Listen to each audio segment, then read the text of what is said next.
Tere tulemast Wernerisse. Kõik, kes siin on vanasti mäletanud, mäletavad Valter Öierit kui selle koha hinge, ma ütleksin. Täna püüdsime tema 80 aasta juubelit veel tagast jälgi, mis oli juulikuus.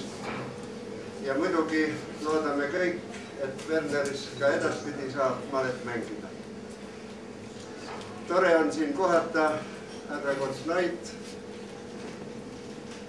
kes on tulnud kaugelt ja osa võtnud meie maleelust juba nii nagu vanasti, kui me kõik olime ühes liidus ja Paul Keres ja nemad koos käisid võistlemas ka siin kandis ja astusid ka ehk vahel Wernerist läbi. Muidugi oleme uhked oma Larissa Volperti peale, et ta on ikka meiega, ei ole asunud ümber kuhugi mujale, kus oleks tal ka kindlasti olnud edu. Ja siis on meil veel üks tuntud mees, temast räägib Jüri nüüd pikemalt. Ja. Ma tahaksin ülikooli linna inimestele öelda, et teil on suuresti vedanud, et Öieri juubelipäeval seisavad teie ees 3 maailma nimedega maletajad. Viktor Kortsnoi on üksinda osa maailma male ajaloost. Kogu eelmise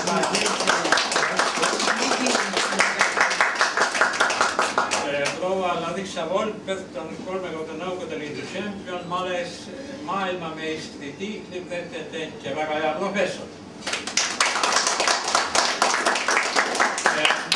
Me oleme läbi elu tunnistanud Valter Öieri erakordset antekust publitsistina ja malekirjanikuna, aga te võite teatud määral usaldada minu asjatundmust nii kirjutamise kui malemängussfääris.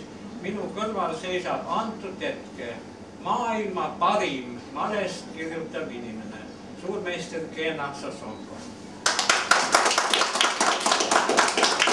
Виктор Володя, мы все примерно из одной семьи, поскольку первым, так сказать, бежал от русского засилья в Голландию Сосонко, потом от русского насилия бежала в Эстонию Вольперт, а потом бежал я.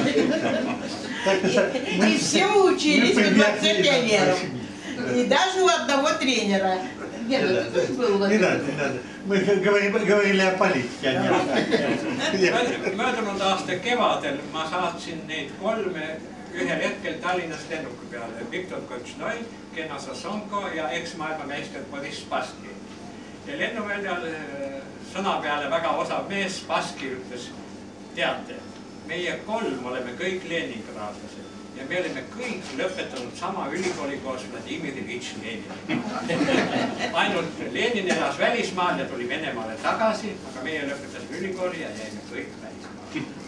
Nii et Viktor Lvovitš Kortsnoi on Šveitsi elanik, elab Zürichi lähedal ja Keena Sosonko on pikka aega Amsterdami vana ja väga kauni linna elanik.